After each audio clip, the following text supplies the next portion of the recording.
Hi, I'm Nathan Clark and I'm here to introduce the Kick Builders kicking video. I've been involved with football my entire life, playing junior football in Queensland before being drafted to the Brisbane Lions in 2000. I've since gone on to coach the Eastlake Football Club for 5 years before taking a job with the Brisbane Lions Academy. I then took on a role in player welfare and development, where I also coached the Brisbane Lions reserve grade side, culminating in a premiership in 2012. During my playing days at the Brisbane Lions, I was known for my ability to kick at an elite level. I was taught how to kick by my father and my junior coach, Roy Redman. My brother Sean and Roy Redman run a business called Kick Builders, which specialises in teaching the skill of kicking in AFL football. Roy formulated the kicking technique over 25 years ago. Not wanting to reinvent the wheel, he initially sought guidance from those in the AFL industry on how to teach kicking. However, he soon came to realise that this was one skill that those in the AFL had yet to master. Hours upon hours analysing the great kicks of our game, he settled on the one optimum technique for teaching the skill of kicking. As a coach of the Brisbane Lions, I recognised that there are many good kicks of the AFL football, but very few elite kicks. This limited our game style. Essentially, we often found it difficult to maintain possession under high pressure, and when delivering the ball into our forward line, we would encourage long, high kicks to contests rather than low, flat, bullet-like delivery to leading forwards. During my time with the Lions, we never implemented an appropriate kicking program that created any real improvement. It can be difficult for coaches at the elite level to decipher between a good kick and an elite kick. I believe Kick Builders will revolutionise the way we view kicking at AFL level, as they demand the highest degree of excellence, and put simply, they know how to teach kicking to anyone and everyone in a short amount of time. Whether you're an established AFL player or a novice who has never kicked a football, Kick Builders will make you elite.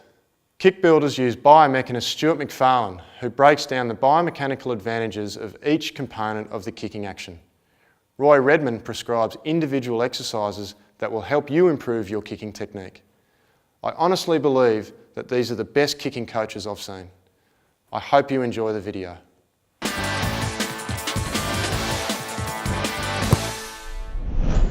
Hi, and welcome to a biomechanical breakdown of the Kick Builders kicking technique. My name is Stuart McFarlane, and I'm going to take you step by step through the components that make up the Kick Builders technique from a sports science perspective. Let's cut to our Kick Builders coach, Roy Redmond, who will discuss the ultimate outcome of kicking at the highest level. Hi, I'm Roy Redmond of Kick Builders. There are many different types of kicks. The long field kicks, the lofted short kicks, the kick over the man on the mark, and the goal kick. All these kicks are important and should be coached as an extension of the ideal kicking technique. The most difficult and perhaps the most important kick in the modern game is the 30-metre low trajectory running kick performed under high pressure. This is the most important kick as it allows a team to retain possession under extreme pressure applied by the opposition. Reasons being that the ball travels through the air quickly and with limited elevation. If the kick is looped and is slow through the air, this gives time for the opposition to create a contest and will most likely cause a turnover.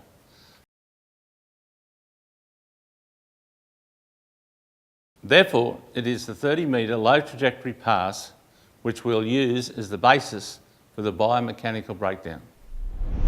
So let's break down the kicking action.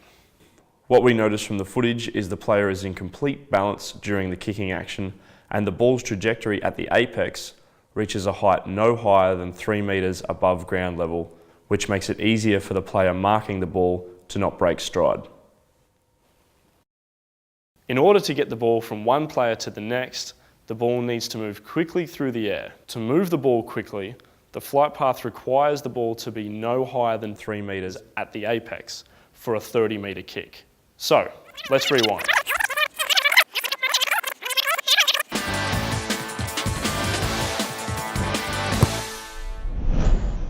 The ultimate purpose of kicking is for a teammate to receive the ball in a way that benefits the team, that is to say, quickly and easily possessed. How do we get the ball from being held in the player's hands to the ball hitting the player's foot, then to his teammate receiving a low trajectory pass that is swift and easy to control?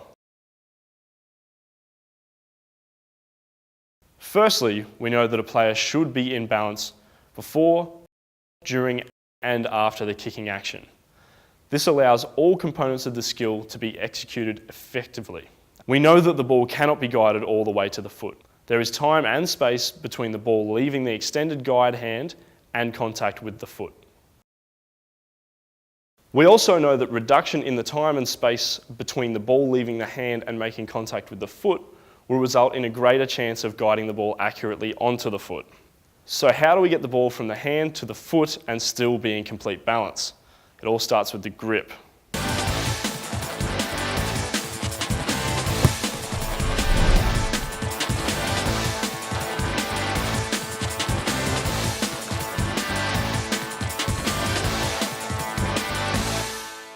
To optimise control, the kicker needs to have hand pressure evenly spread around the football.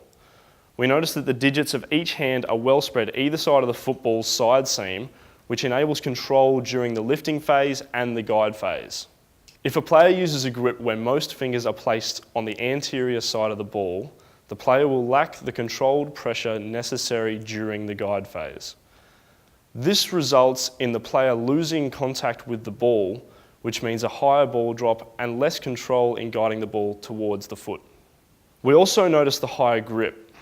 The benefits of this include giving the player the best chance of guiding the ball low while remaining upright and balanced in the upper body. Maintaining balance in the upper body allows the player to swing the kicking leg through its full range of motion without restriction, resulting in a more powerful kick with greater control of the trajectory.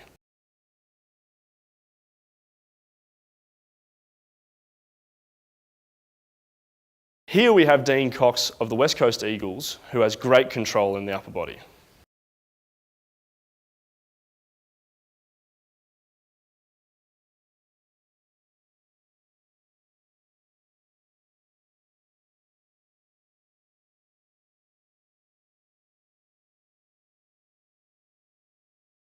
Here we have Nick Natanui of the West Coast Eagles, whose upper body is hunched, which limits his kicking leg's range of movement. The hip flexors are shortened, which inhibits their potential to produce a force, and the femur is technically already promoted through the kicking arc, leaving most force to be produced by the quadriceps. The kick builder's grip allows the player to tilt the ball during the final stages of the ball guide. This ulnar deviation is so crucial to a low ball drop. This movement ensures the preferred impact point on the ball is guided as closely as possible to the foot. Now that we understand the biomechanical benefits, let's see how we make this feel natural in the player's hand.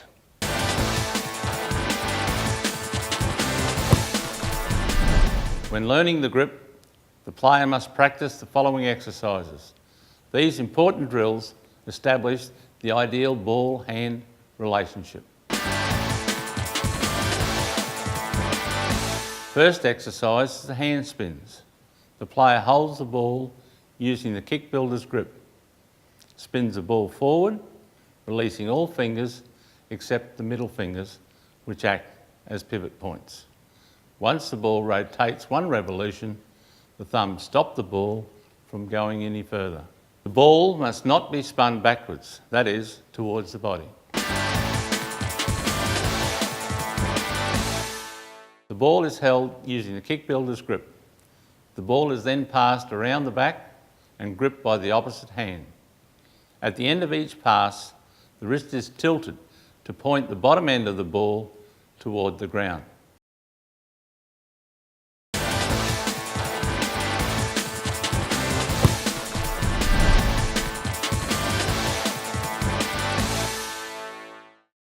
The next step in the skill is the ball lift.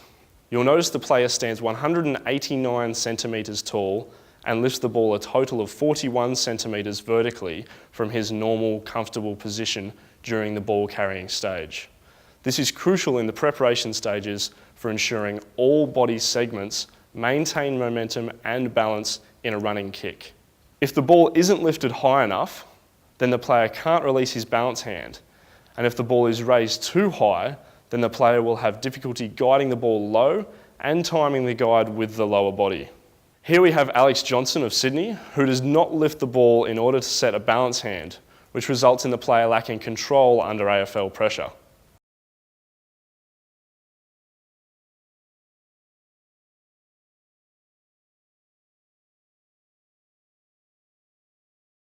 The other thing to consider when lifting the ball is the angle of flexion at the elbow as the ball is being elevated. The elbows are not straightened, they are slightly flexed in a comfortable position closer to the body. The shoulders should act as pivots when raising the ball with the elbows locked.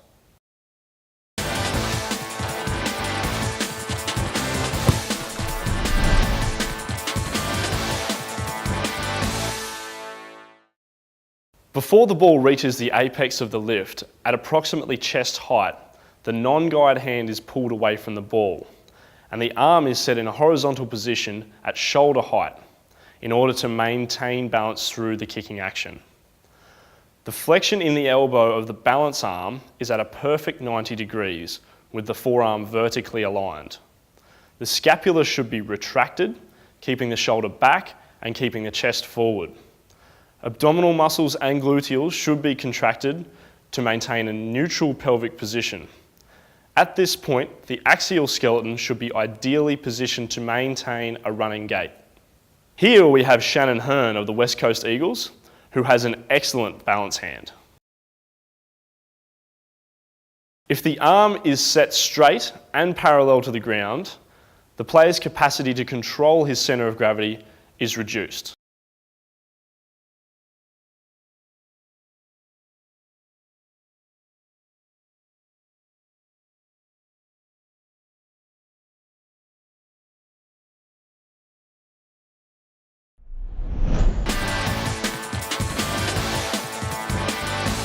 In order to make the lift and balance hand a natural part of your kicking action, you need to practice this drill in isolation before moving to the ball guide and kicking phase.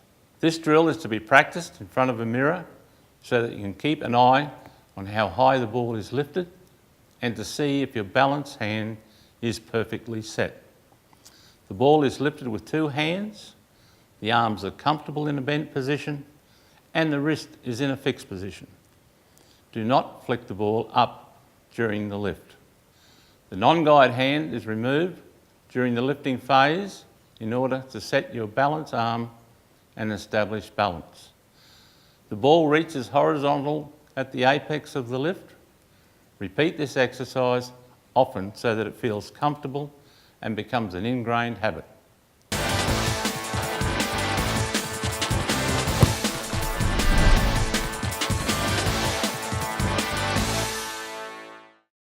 Now that we've established balance in the upper body, we can look at the guide from hand to foot.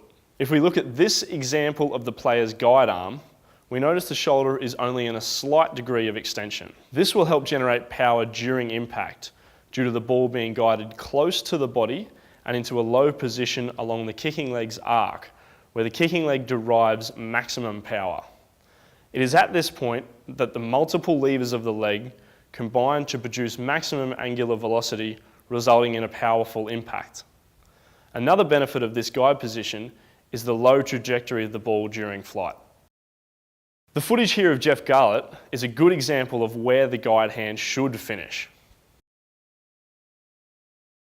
Here we have AFL players who employ a grip different to what kick builders subscribe, which results in the guide hand pulling away from the ball.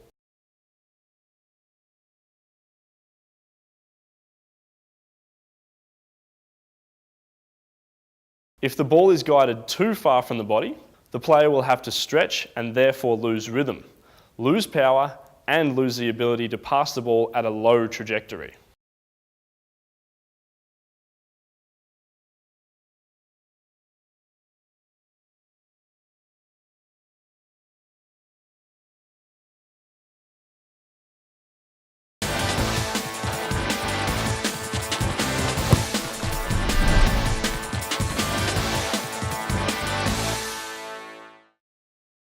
In the final stages of the guide, the hand tilts down towards the foot.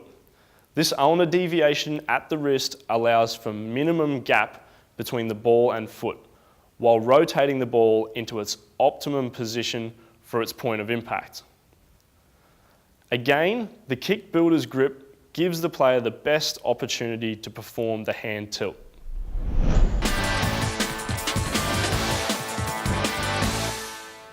In order to practice the guide and continue from the balanced hand, we perform the following exercise.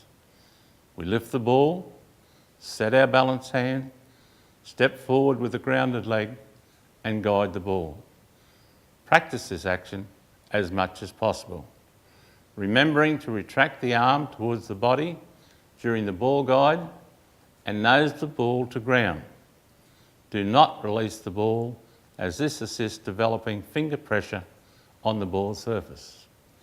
This action should be performed with a slow tempo, and the actions performed should feel comfortable and not rigid.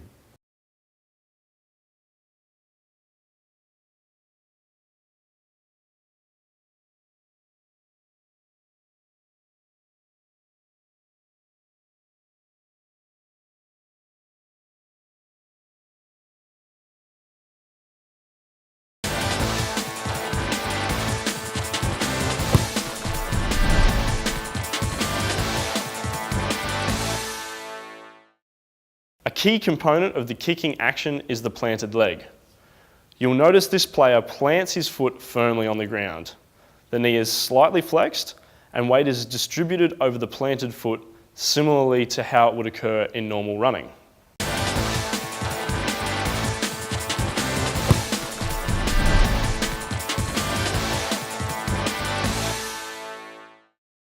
As the ball leaves the hand, the kicking leg begins its swing phase. The lower leg from knee to ankle is vertical at the initial point of impact before the knee continues extending through impact. This last extension of the knee is termed the follow-through. The position of the foot is crucial. The ankle is in plantarflexion, allowing a flat surface for impact. Dorsiflexion will incur a distinct decrease in kicking power due to the ineffective use of the foot as a lever, resulting in a loss of potential angular velocity at impact.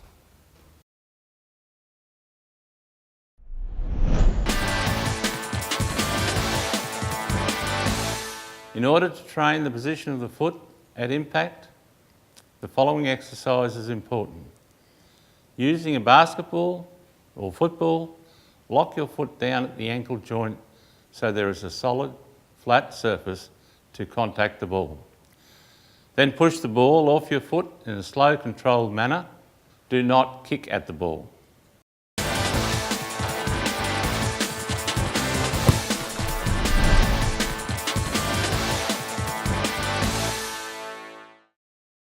The follow-through is perfectly straight. This allows the flight path of the ball to remain in a straight line towards the target. If the leg swings across the body due to a lack of control on the upper body, then the ball may slide to either side as it leaves the foot and will potentially deviate left or right. This is particularly crucial for goal kicking. Here we have footage of Dean Cox kicking for goal where the flight path of the ball matches his straight follow-through. It is not a running kick, but it is a great indication of the benefits of a straight follow-through.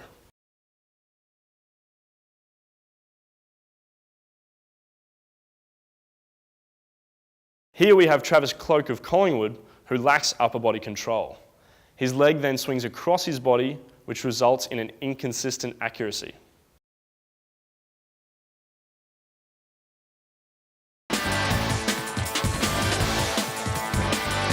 In order to train your body to control your follow-through, consider the following. Control of the striking foot making centre contact with the football is a key element in delivering an accurate foot disposal. The ankle can turn inward or outward, and the upper thigh muscles can also twist the foot off its ideal straight line follow-through. This condition of the ball making contact with the mid-sweet spot on the boot surface is an integral component of the overall kicking action. The player should be in balance and mimic the ideal kicking action. Take a step forward and swing your leg through the coach's hands. Do not slow the leg to control the destination. Keep the toe pointed and straight.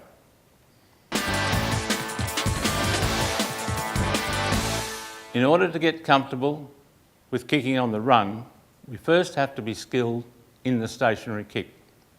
It is not particularly easy to kick the ball low from a stationary position. However, it is crucial for developing a low trajectory running kick. Firstly, the aim of the exercise is to kick the ball over a distance of 5 metres at no higher than 1 metre. In order to achieve this, we take a step forward with a non-kicking leg, guide the ball back toward the body, point the toe and extend fully after impact. The ball impacts the foot with the leg bent at the knee. The leg then straightens, which gives the power and the low trajectory. Do not retract the foot in order to keep the ball low. Remember, it is crucial to bring the ball close to the body during the ball guide.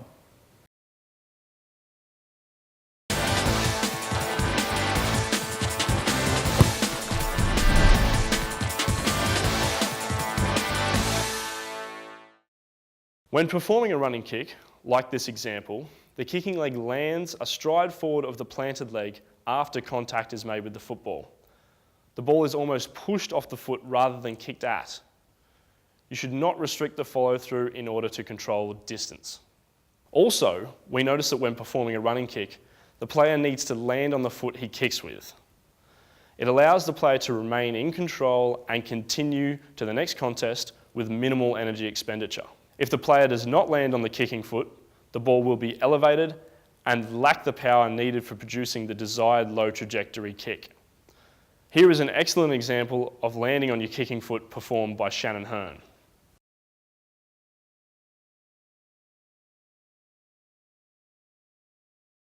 Here we have Troy Chaplin while at Port Adelaide, who does not land on his kicking foot, which results in the ball moving slowly through the air and falling short of the intended target. Here we have Tom Williams of the Bulldogs, who pulls back on his follow through in an attempt to control the football over a short distance.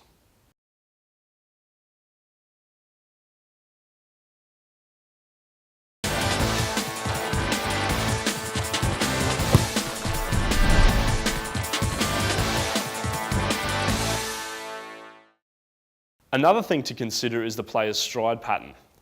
As you can see here on the screen, the player keeps his stride pattern the same, even during the kicking phase. In the lead up to the kicking action, the player steps at 1.6 metres per stride. This remains at 1.6 metres per stride, even during a complex kicking action. This is vital for performing a running kick under high pressure. We examine this player who lands on his kicking foot but is not in control. His stride pattern extends further during the kicking action. This is symptomatic of a loss of power and control in a kicking action.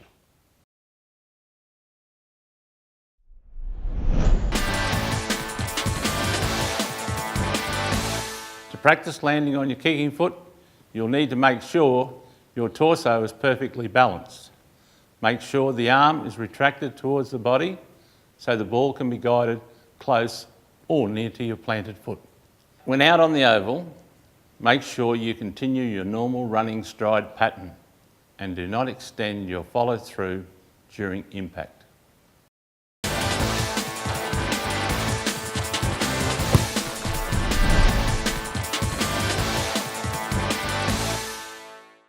Finally, a quick recap of the kick builder kicking action. The grip, the ball lift, the balance hand, the ball guide and hand tilt, the grounded leg well forward, the leg and foot position during impact, the follow through, the continued run without breaking stride.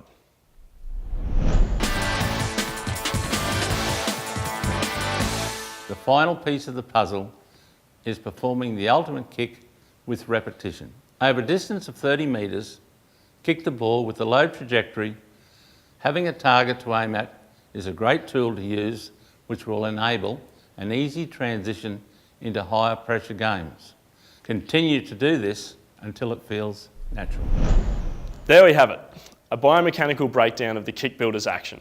It is efficient, balanced, allows for maximum power and accuracy, and can be performed by every single player. I'm Stuart McFarlane, and with Kick Builders coach Roy Redman, thanks for taking the time to view this video.